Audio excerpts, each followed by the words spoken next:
Hello hello hello, कैसे हैं आप लोग। मेरी पिछली क्लास में मैंने जो चीज़ें आपको कही थी थोड़ा सा कड़ी लग सकती हैं, लेकिन यथार्थ यही है। क्योंकि जो अनुभव रहा है 12 वर्षों का मेरा अध्यापन का, उसके इन बिटवीन जो अध्ययन का भी अनुभव रहा है, मैंने इस चीज़ को बहुत झेला है, इस दर्द को महसूस किया है। और इसलिए मैं आपसे कहता हूं कि सबसे पहली प्रायोरिटी आपकी यही होनी चाहिए कि आप नौकरी पालें। बाकी चीज़ें आप करते रहिएगा, लेकिन फ़िलहाल आपका पूरा फोकस नौकरी पे हो।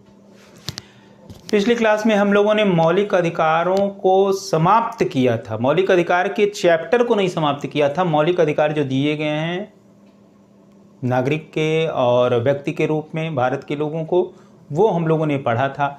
अब मौलिक अधिकारों का संरक्षण कैसे हो, इसकी चर्चा हम लोगों को करनी है। 30 तक हम लोगों ने पढ़ लिया था।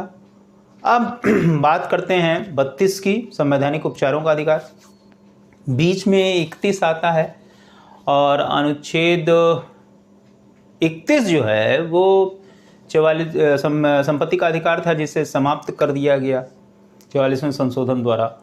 और प्रथम संविधान संशोधन 1950 द्वारा 31 क और ख जोड़ा गया, जो भूमि सुधार के संदर्भ में था। बहुत इंपॉर्टेंट आपके लिए नहीं है, मैंने बस ऐसे जिक्र कर दिया। इम्पॉर्टेंट है आपके लिए कि अनुच्छेद 32 संवैधानिक उपचारों का अधिकार। अनुच्छेद 32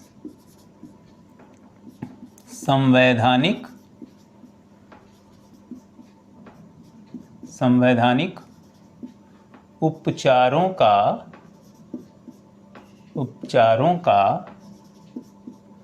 अधिकार।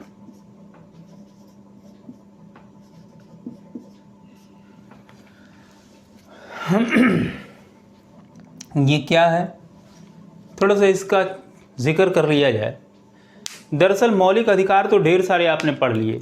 समानता पढ़ लिया 14 से 18 में, स्वतंत्रता पढ़ लिया 19 से 22 में, शोषण के विरुद्ध अधिकार 23 और 24 पढ़ लिया, धार्मिक स्वतंत्रता का अधिकार अनुच्छेद 25 से 28 पढ़ लिया, अल्पसंख्यकों की संस्कृति एवं शिक्षा संबंधी अधिकार अनुच्छेद 30 पढ़ लिया, 29-30 पढ़ लिया।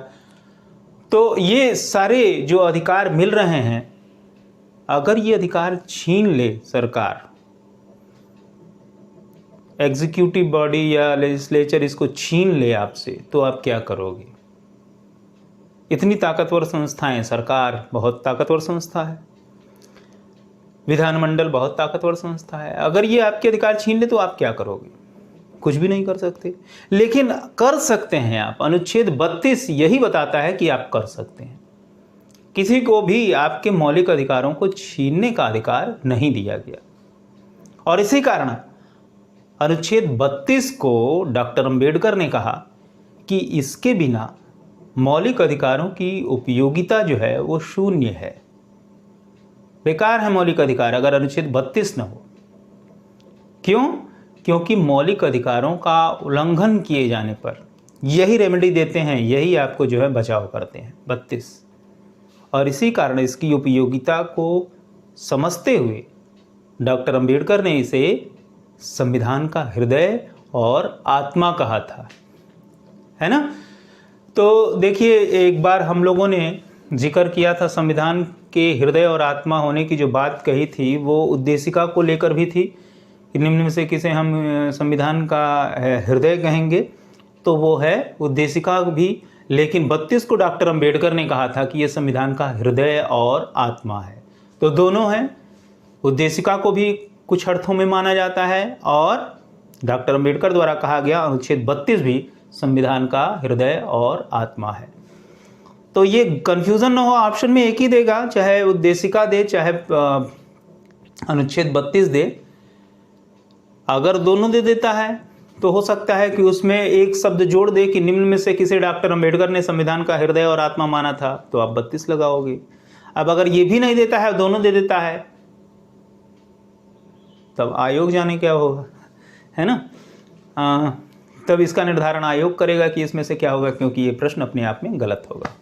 ठीक, तो चलिए अब इसकी विशेषताओं के बारे में चर्चा करें कि संवैधानिक उपचारों का अधिकार है क्या।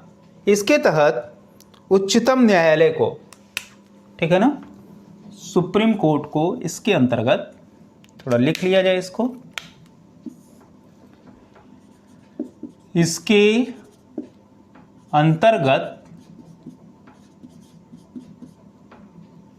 एससी यानी सुप्रीम कोर्ट यानी उच्चतम न्यायालय, उच्चतम न्यायालय को निम्न रिटें, ये रिटें क्यों जारी करेगा? मौलिक अधिकारों की रक्षा के लिए जारी करेगा। निम्न रिटें जारी करने का अधिकार है। अधिकार भी है और कर्तव्य भी है, दायित्व भी है, इससे भाग नहीं सकता सुप्रीम कोर्ट, ठीक है ना। कौन कौन से? पहला है हैबियस कॉर्पस, बंदी प्रत्यक्षीकरण, बंदी प्रत्यक्षीकरण। दूसरा परमादेश, मैंडमस, परमादेश। तीसरा प्रतिषेध, प्रोविजन, प्रतिषेध। चौथा उत्प्रेषण, सार्टोरी, उत्प्रेषण। और पांचवा क्यो वारंटो, अधिकार परीक्षा, अधिकार परीक्षा, सॉरी। तो ये है आपका ये बंदी प्रत्यक्षीकरण, परमादेश, प्रतिषेध, उत्प्रेषण और अधिकार परीक्षा। ये रिटें जारी करता है। ये रिटें जारी क्यों करता है कि अगर आपके मौलिक अधिकारों का उल्लंघन हो तो आप सीधे सुप्रीम कोर्ट में जा सकते हैं। देखो, जो हमारे यहाँ न्यायिक व्यवस्था है उसमें वो एकीकृत न्यायिक व्यवस्था है, अमेरिका की तरह नहीं है ना। और इसके सीट्स पर कौन है? उच्चतम न्यायालय, सुप्रीम कोर्ट, उसके नीचे है आपका हाई कोर्ट और सबसे नीचे आपका है लोअर कोर्ट, अधीनस्थ न्यायालय, ठीक है ना। कोई भी वाद यानी मुकदमा जब शुरू होता है तो यहाँ से शुरू होता है, लोअर कोर्ट से शुरू होता है, अधीनस्थ न्यायालयों से शुरू होता है वो। तो अधीनस्थ न्यायालयों में भी कई तरह के न्यायालय होते हैं, मुंसिफ मजिस्ट्रेट है, सीजीएम है, एडीजे है, तब जाके डीजे यानी डिस्ट्रिक्ट जज। ये लेडर, ये सीढ़ी पार करते हुए आप पहुंचते हैं हाई कोर्ट। हाई कोर्ट में भी सिंगल बेंच है, डबल बेंच है, रिव्यू है, लार्जर बेंच है। और तो इस प्रकार उच्चतम न्यायालय में जाने की जो व्यवस्था बनाई गई है वो सिर्फ डायरेक्ट अगर आपको जाना हो, सीधे अगर आपको जाना हो उच्चतम न्यायालय, तो इसके लिए कोई प्रावधान भारतीय कानून व्यवस्था में नहीं है। सिर्फ एकमात्र रास्ता जो आपको सीधे सुप्रीम कोर्ट पहुंचा सकता है वो है आपका आर्टिकल 32, अनुच्छेद 32, जो फंडामेंटल राइट के वायलेशन पर आपको मिलता है कि अगर आपके मौलिक अधिकारों का उल्लंघन हो रहा है तो आप सीधे उच्चतम न्यायालय पहुंच सकते हैं, ठीक है।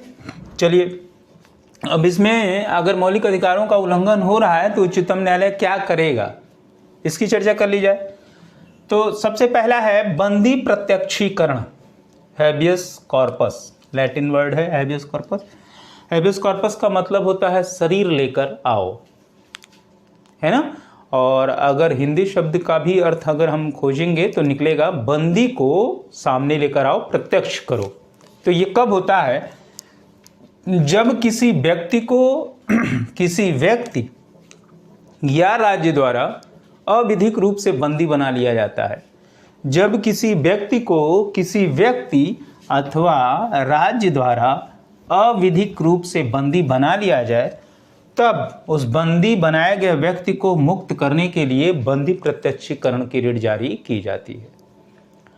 अब इसमें जो स्पेशलिटी है इसकी वो ये है कि ये एकमात्र ऐसी रिट है जो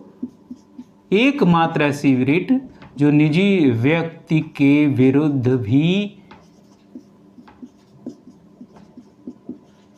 भी जारी की जा सकती है, ठीक है ना।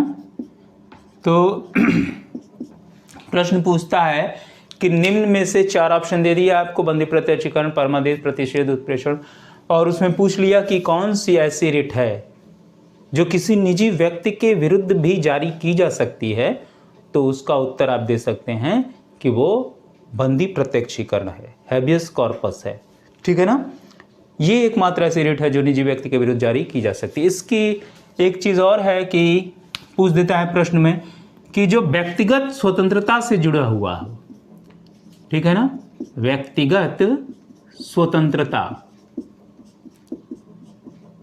कौन सी ऐसी रिट है निम्न में से जो व्यक्तिगत स्वतंत्रता से जुड़ी हुई है, तो उसका आंसर भी क्या होगा, बंदी प्रत्यक्षीकरण।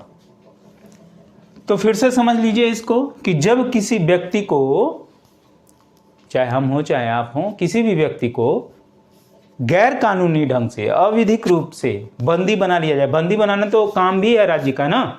अगर आप किसी कानून का उल्लंघन करते हैं, विधि अनुसार वो अपराध है, तो पुलिस क्या करती है, उसको बंदी बना लेती है और न्यायालय में पेश करती है।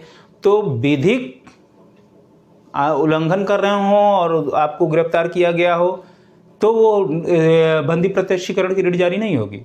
अविधिक रूप से, गैरकानूनी ढंग से अगर बंदी बना लिया गया हो, तो उसके विरुद्ध ये बंदी प्रत्यक्षीकरण की रिट जारी की जाती है। कई बार आपने देखा है, न्यूज़पेपर में पढ़ा होगा कि कभी कभी पुलिस क्या करती है, शक के आधार पर किसी को गिरफ्तार कर लेती है, लेकिन गिरफ्तारी दर्शाती नहीं है, दिखाती नहीं है। अब घर वाले परेशान, क्योंकि जब तक गिरफ्तारी दिखाई नहीं जाएगी तब तक मजिस्ट्रेट के सामने पेश नहीं किया जाएगा, और फिर क्या होता है, एनकाउंटर भी हो जाता है कभी कभी। तो ऐसी स्थिति में मानवाधिकार के पास पहुंचते हैं, सुप्रीम कोर्ट में लोग पहुंचते हैं कि बंदी बनाया गया, और अगर साक्ष्य है कि वो व्यक्ति बंदी बनाया गया है, तो पुलिस पर तुरंत जो है सुप्रीम कोर्ट का आदेश जारी होता है कि इसको तत्काल छोड़ा जाए, और इसके लिए दंड भी दिया जा सकता है। अगर विधि के विरुद्ध जाके किसी को आप बंदी बनाओगे तो उसको दंडित किया जा सकता है। निजी व्यक्ति के विरुद्ध जारी, यानी आपने किसी का अपहरण कर लिया तो आपके विरुद्ध भी ये जारी हो सकता है। किसी को बंदी बना लिया तो आपके विरुद्ध भी ये जारी हो सकता है। यानी बंदी प्रत्यक्षीकरण एकमात्र ऐसी रिट है जो निजी व्यक्ति के विरुद्ध भी जारी हो सकती है, और यह व्यक्तिगत स्वतंत्रता से जुड़ी हुई है। कैसे व्यक्तिगत स्वतंत्रता से जुड़ी हुई है? क्योंकि आपको ये स्वतंत्र कर रही है, छुड़ा रही है किसी के अधीनता से, वो आपको बाहर कर रही है, वो आपको स्वतंत्र कर रही है, इसलिए ये व्यक्तिगत स्वतंत्रता से जुड़ी हुई है। चलिए अब हम आते हैं परमादेश, मैंडमस। परमादेश क्या है भाई? परमादेश हम आदेश देते हैं, इसको कहा जाता है हम आदेश देते हैं।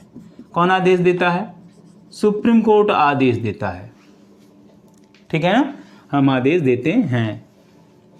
किसको देता है? जब कोई कार्यपालिकी अधिकारी अपने निर्धारित दायित्वों का निर्वहन नहीं करता जो उसके कर्तव्यों से जुड़ा हुआ है, जो किसी व्यक्ति के मौलिक अधिकार से जुड़ा हुआ है, तो उस अधिकारी को न्यायालय यह आदेश देती है कि तुम अपना काम करो और उस व्यक्ति को उसका अधिकार प्रदान करो। क्या हुआ इसका मतलब? इसका मतलब हुआ कि कोई पब्लिक सर्वेंट है, कोई गवर्नमेंट अधिकारी है, कोई सरकारी अधिकारी है, कोई कर्मचारी है, और उसको ये दायित्व सौंपा गया है कि वो लोगों के मौलिक अधिकारों को इम्प्लीमेंट करे। अब अगर वो नहीं करता तो क्या कर रहा है? वो उल्लंघन कर रहा है। किस चीज़ का? मौलिक अधिकारों का उल्लंघन कर रहा है। क्यों? क्योंकि मौलिक अधिकार प्रदान करना था और वो प्रदान नहीं कर रहा है।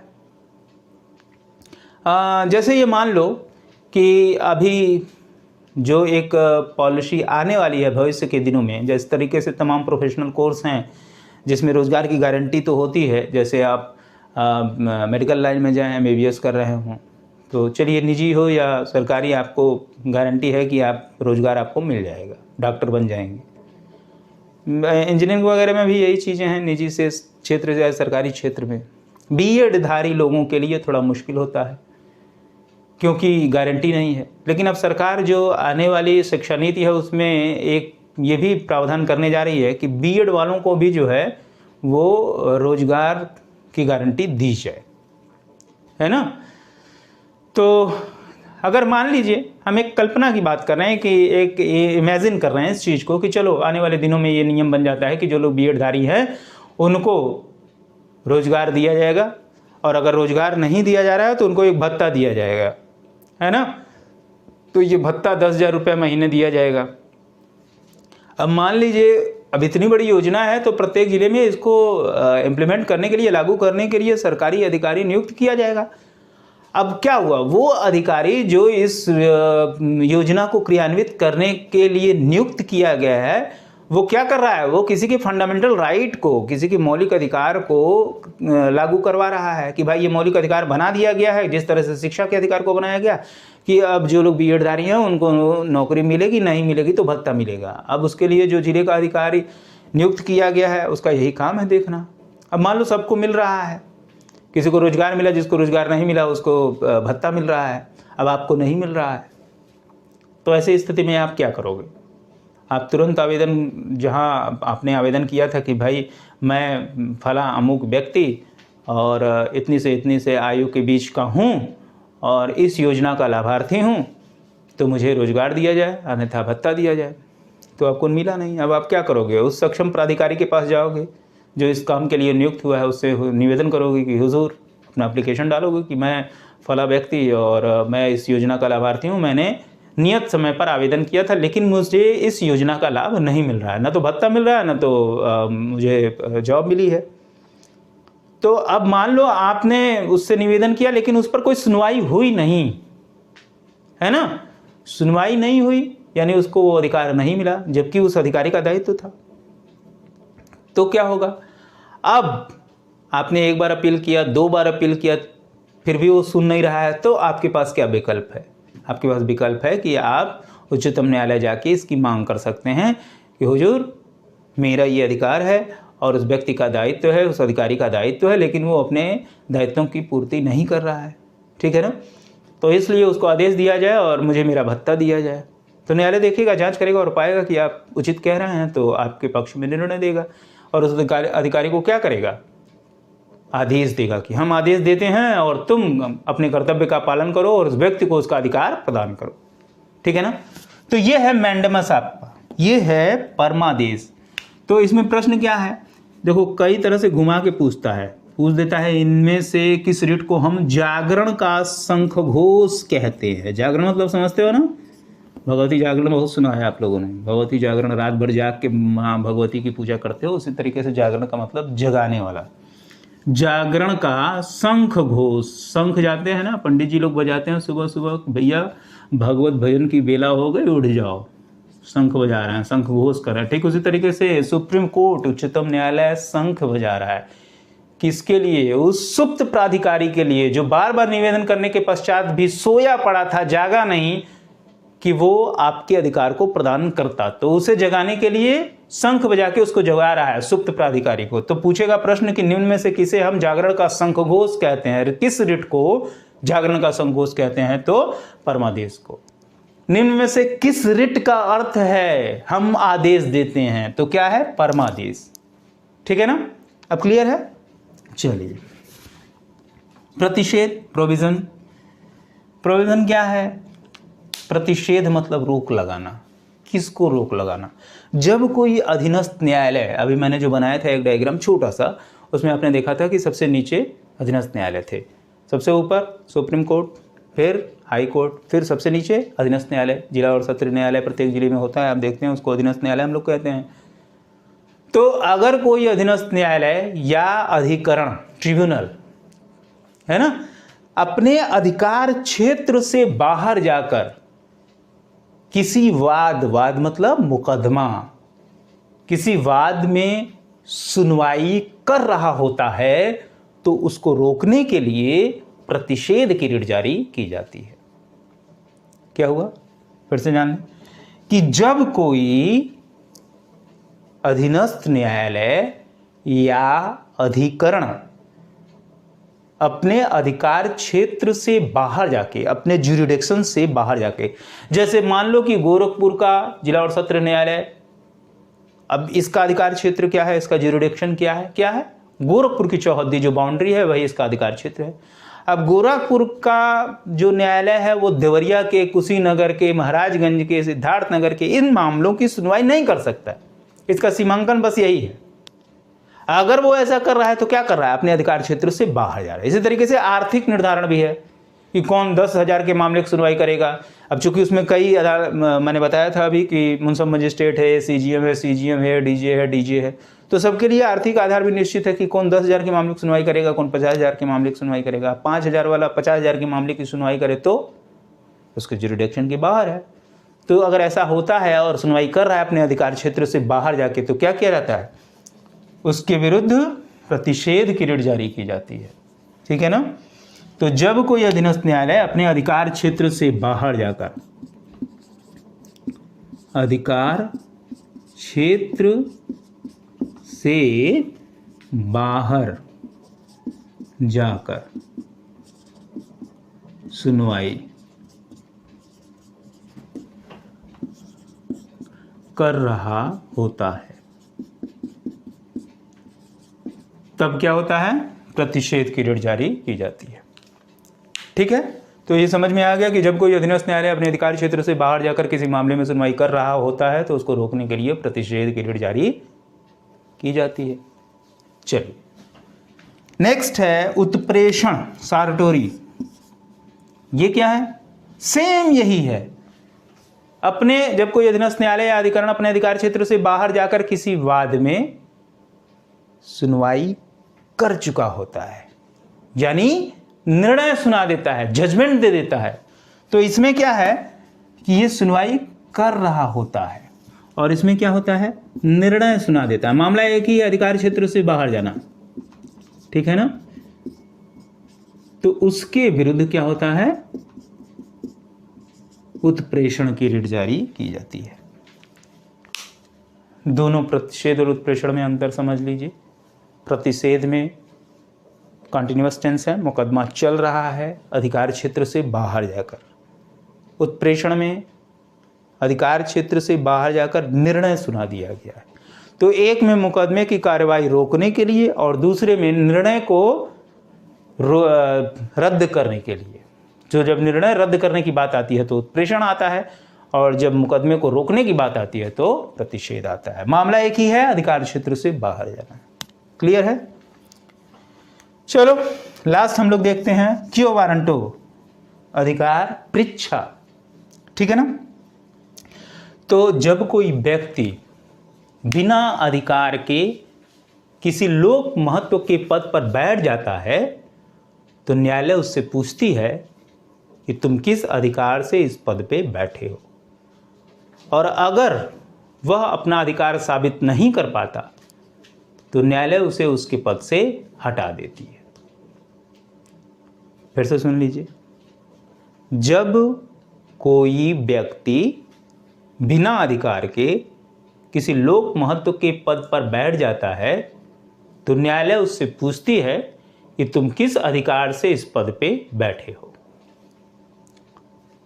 और अगर वो अपना अधिकार साबित नहीं कर पाता तो उसे उसके पद से हटा दिया जाता है। बहुत बार आपने न्यूज़पेपर में पढ़ा है। कुछ चर्चित मुद्दे हैं जिनको हम आपको बता सकते हैं, और बड़े मुद्दे जैसे 2012 में उत्तर प्रदेश लोक सेवा आयोग के अध्यक्ष बनाए गए अनिल यादव जी, और जाने दीजिए उनके कृत्यों और कुकृत्यों के बारे में हम लोगों को चर्चा नहीं करनी है क्योंकि वो अब सीबीआई जांच चल रही है। तो बहुत परेशानियां हुई थी परीक्षार्थियों को उनके बर्ताव के कारण। बहुत सारे मुकदमे उनके खिलाफ हाई कोर्ट में डाले गए, और अंततः हाई कोर्ट ने जब उनको हटाया तो किस आधार पर हटाया, यही क्यो वारंटो, अधिकार परीक्षा, है ना। यानी पाया गया कि वो इस पद के योग्य नहीं थे, इसलिए उनको उनके पद से हटा दिया गया। यद्यपि आप एक चीज जान लो, अभी हम लोग आगे पढ़ेंगे, ठीक है ना। संघ लोक सेवा आयोग, राज्य लोक सेवा आयोग, चूंकि संवैधानिक निकाय है इसलिए हमको संविधान में पढ़ना ही पढ़ना है उसको। तो उसमें हम पढ़ेंगे कि राज्य लोक सेवा आयोग हो चाहे संघ लोक सेवा आयोग हो, इसके अध्यक्ष को हटाने का अधिकार जो है वो राष्ट्रपति के पास है ना। तो फिर हाईकोर्ट कैसे हटा दिया, क्योंकि वो उस पद के योग्य ही नहीं थे, इसलिए क्यो वारंटो जारी करके उनको उनके पद से हटा दिया गया। ऐसे तमाम मामले हैं, ऐसे तमाम मुकदमे चलते रहते हैं। मैंने बस एक एग्जाम्पल दिया आपको, ठीक है ना। तो पेपर में दूसरे दिन क्या आया कि क्यो वारंटो के आधार पर अधिकार परीक्षा के आधार जारी इलाहाबाद हाई कोर्ट ने की वारंट जारी किया और उनको उनके पद से हटाया। अब आप कहोगे ये तो सुप्रीम कोर्ट की बात चल रही थी, तो बिल्कुल सही है। 32 के अंतर्गत हम सुप्रीम कोर्ट में जाते हैं और यही हम 226 की जब बात करेंगे आर्टिकल की, तो हम इसके तहत जा सकते हैं सीधे हाई कोर्ट में। इसकी चर्चा हम लोग जब पढ़ेंगे हाई कोर्ट तो उस पर करेंगे, ठीक है ना। चलिए, तो ये क्लियर हो गया। बंदी, प्रत्यक्षीकरण, परमादेश, प्रतिषेध, उत्प्रेषण और अधिकार प्रेच्छा। तो ये आपका था कि किस तरीके से मौलिक अधिकारों को इम्प्लीमेंट करने के लिए ये दिया गया है सुप्रीम कोर्ट और हाई कोर्ट को पावर। 32 के तहत सुप्रीम कोर्ट को और 226 के तहत हाई कोर्ट को। चलिए, इसमें अब हमने मौलिक अधिकार पढ़ लिए कि कौन से मौलिक अधिकार हमको प्राप्त हैं। अब हमने ये भी पढ़ लिया कि मौलिक अधिकार न अगर कोई छीन रहा हो तो उसको रोकने के लिए क्या किया जा सकता है। संवैधानिक उपचारों का अधिकार में आपने 32 में पढ़ लिया। अब कुछ अपवाद भी हैं, जैसे अनुच्छेद 33 कहता है कि राज्य को संसद को कुछ लोगों को मौलिक अधिकार प्रदान न किए जाने के लिए विधि बनाने का अधिकार है। ये लोग कौन हैं? ये सुरक्षा बल, पुलिस, अर्धसैनिक बल, इनके यानी ऐसे सेवा में लगे लोग जो सुरक्षा का कार्य करते हैं, जो ऐसा कार्य करते हैं जिसमें आप संगठन बनाने और इस तरह से फंडामेंटल राइट की बात करेंगे, तो वो संगठन चूंकि अनुशासन पे ही टिका हुआ है, बहुत महत्वपूर्ण दायित्व उसको निभाना होता है, इसलिए वहाँ फंडामेंटल राइट इम्प्लीमेंट कुछ मौलिक अधिकार जो है वो प्रदान नहीं किए जाते हैं और इसमें कानून बनाने का अधिकार संसद को दिया गया है, ठीक है ना। तो 33 में ये कहा गया है और 34 आर्टिकल 34 में कहा गया है कि मार्शल लॉ अगर लागू हो उस दौरान राज्य के कानूनों को लागू करने के लिए अगर किसी व्यक्ति द्वारा कोई कार्यवाही की जा रही है तो उसका टोटल रिस्पॉन्सिबिलिटी स्टेट पे होती है, ठीक है ना। इस संदर्भ में वो कानून बना के काम कर सकता है। तो ये आपका जो है मौलिक अधिकार था जिसको हम लोगों ने विस्तार से पढ़ा और आप नोट्स भी अपना, जैसा कि मैं कह रहा हूँ, लेते चलिए और रटने की जगह समझने का प्रयास कीजिए, बैठाने का दिमाग में प्रयास कीजिए, जिससे आपको ये बेहतर ढंग से समझ में आ सके। कोई परेशानी होती है तो आप बात कर सकते हैं। चलिए, अब हम लोग नेक्स्ट चैप्टर की ओर बढ़ेंगे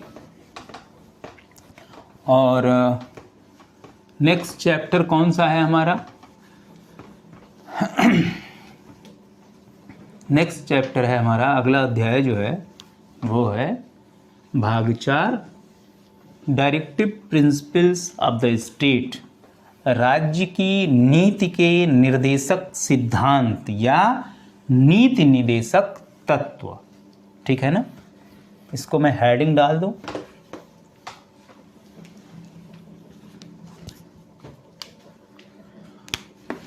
भाग 4, ये है आपका नीति निदेशक तत्व। अनुच्छेद 36 से 51, ठीक।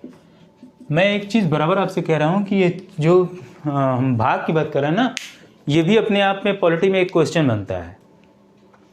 फंडामेंटल राइट, मौलिक अधिकार संविधान के किस भाग में वर्णित है, किस से किस अनुच्छेद तक है उसका विस्तार, है ना। नीति निदेशक तत्व संविधान के किस भाग में उल्लिखित हैं, नागरिकता संबंधी प्रावधान संविधान के किस भाग में है। तो ये आपको हेडिंग भी उसको गंभीरता से याद रखना है, ठीक है, कोई बड़ा मसला नहीं है ये। चलिए, अब नीति निदेशक तत्व की बात करें। नीति मतलब आप समझते हैं नियम, कानून। निदेशक, डायरेक्टर। जैसे आप सिनेमा में देखते हो ना, कोई सिनेमा बन रहा है तो अब हीरो साहब हैं, मान लीजिए अक्षय कुमार जी हीरो हैं। अब उनको कोई डायलॉग बोलना है तो उसका एक्सप्रेशन कैसा होगा, गुस्से में बोलेंगे कि प्यार से बोलेंगे कि मुस्कुराते हुए बोलेंगे, किस तरीके से बोलेंगे, रोते हुए बोलेंगे, ये कौन बताएगा? ये डायरेक्टर बताता है कि क्या सिचुएशन है, उसके अकॉर्डिंग आपको कैसे करना है एक्ट, है ना। ठीक उसी प्रकार से राज्य जो कानून बनाएगा वो किस तरह के कानून उसको बनाना चाहिए जिससे अधिकतम व्यक्तियों का हित सध सके, इसके लिए एक गाइडलाइन है ये भाग 4। इसीलिए इसको क्या कहा गया? Directive principles of the state. राज्य की नीति, राज्य जो कानून बना रहा है के निदेशक तत्व, उसको डायरेक्शन देने का काम करते हैं राज्य की नीति निदेशक तत्व।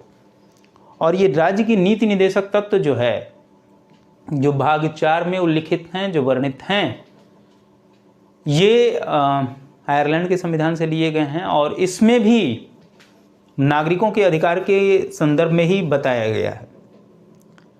दरअसल संविधान सभा में जब नागरिकों के अधिकारों को लेकर डिबेट चल रही थी, बहस चल रही थी, तो संविधान सभा के जो सलाहकार थे जस्टिस BN राव, उन्होंने एक सलाह दिया।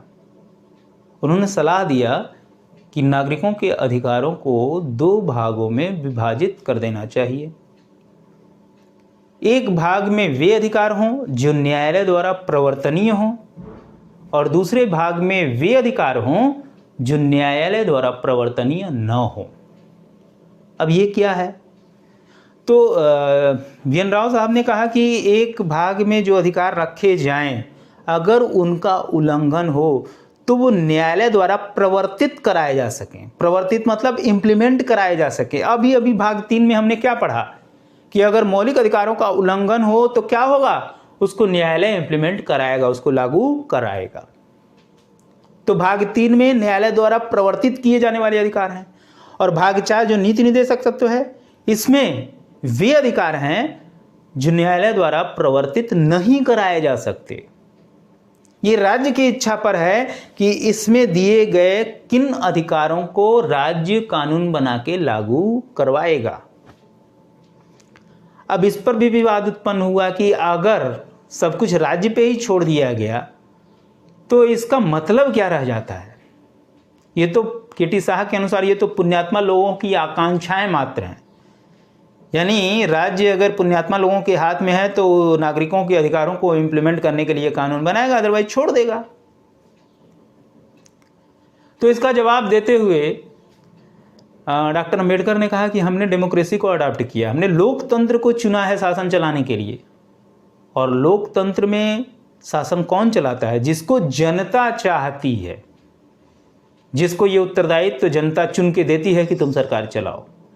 तो अब सवाल ये है कि जनता किसको चुनेगी? उसको जो उसके अधिक से अधिक अधिकारों को लागू करे, और जो उसके अधिक से अधिक अधिकारों को लागू करेगा जनता उसे ही पसंद करेगी, उसे ही चुनेगी। तो ये कहना कि ये पुण्यात्मा लोगों की आकांक्षाएं हैं, ये निराधार है। बल्कि हमेशा सरकार के ऊपर एक दबाव रहेगा कि वो इन अधिकारों को अधिक से अधिक लागू करे। अब आते हैं कि मौलिक अधिकारों से इसकी भिन्नता किन आधारों पर हो गई। पहला, आप देख लो इधर कि मौलिक अधिकार जो है, मौलिक अधिकार, हम लोग जब पहला पैराग्राफ पढ़ रहे थे मौलिक अधिकार में, उसमें शायद मैंने लिखाया भी था, मौलिक अधिकार जो है वो निगेटिव माने जाते हैं, ठीक है ना। मौलिक अधिकारों की प्रकृति जो है वो नकारात्मक है। तो इसकी प्रकृति के बारे में हम अगर कहें तो आप कह सकते हैं कि मौलिक अधिकारों की प्रकृति क्या है? नकारात्मक है। क्यों? क्योंकि ये राज्य के ऊपर प्रतिबंध के रूप में प्रदान किए गए हैं। ये रोकता है कि कोई कानून ऐसा मत बना देना जिससे कि मौलिक अधिकारों का उल्लंघन हो। इसलिए इस सेंस में इसको निगेटिव कहा गया था। और नीति निदेशक तो चूंकि कहा गया, हर आर्टिकल में कहा गया कि राज्य ऐसी विधि बनाएगा, यानी इसकी प्रकृति क्या हो गई? सकारात्मक हो गई, ठीक है ना। इसके अलावा प्रवर्तनीयता के आधार पर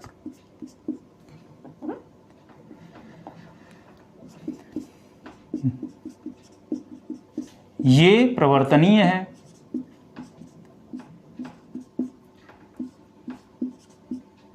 और ये प्रवर्तनीय नहीं है। ठीक है ना। तो इस तरीके से इन दोनों के बीच ये भेद है। और नीति निर्देशक तत्व आयरलैंड से लिए गए हैं। ये भी प्रश्न पूछता है। भाग 4 में है, नीति निर्देशक तत्वों की प्रकृति सकारात्मक है। BN राव साहब ने कहा था कि 2 भागों में बांट दीजिए, एक वे जो न्यायालय द्वारा प्रवर्तनीय हो तो वो मौलिक अधिकार हो गए, एक वे जो न्यायालय द्वारा प्रवर्तनीय नहीं हैं तो वो नीति निर्देशक तत्व हो गए। तो ये है आपका एक तरीके से इंट्रो कह सकते हैं डायरेक्टिव प्रिंसिपल्स का। और अगली क्लास में इसमें जो प्रावधान हैं उनकी चर्चा हम लोग करेंगे।